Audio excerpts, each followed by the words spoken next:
अरे बापरे, कर्करोग हा किती गंभीर आजार आहे.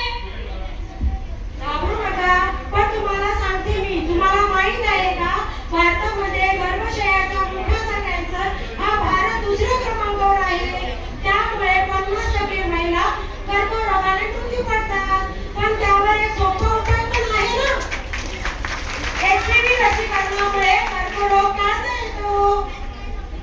अहो, पण ही लस कुठे दिली जाते?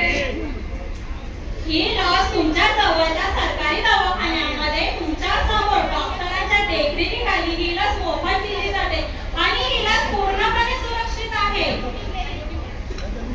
अहो, पण ही लस द्यायची तरी कोणाला? अहो, ही लस 14 वर्षापूर्वी आणि 15 वर्षाच्या आतमधल्या मुलींना दिली जाते. अहो, पण या लसीचे काही दुष्परिणाम होतात म्हणे. थांबा थांबा थांबा, मी सांगते तुम्हाला. या लसीचे काहीही दुष्परिणाम नाही. HPV लसीकरण हे पूर्णपणे सुरक्षित लसीकरण आहे आणि ही अफवा आहे. या अफवेवरती कोणीही विश्वास ठेवू नका.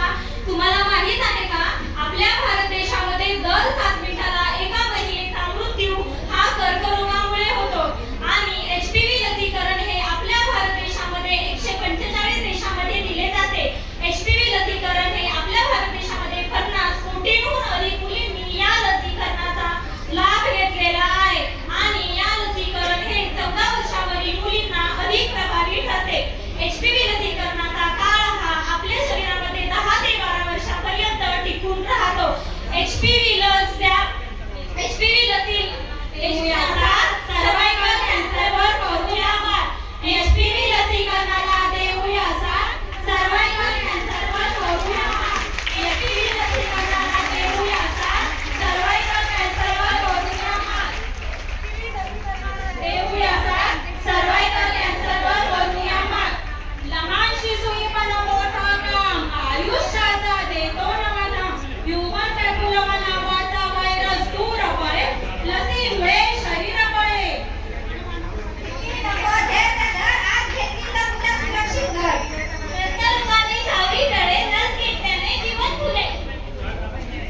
आई वडिलांची हीच आस, आरोग्यासाठी घ्या योग्य पाऊल टाक. आरोग्यासाठी घे योग्य पाऊल टाक. स्वतःसाठी समाजासाठी लसीकरणच आहे आपल्या रक्षणासाठी. HPV लस द्या, कर्करोग टाळा. HPV लस द्या, कर्करोग टाळा.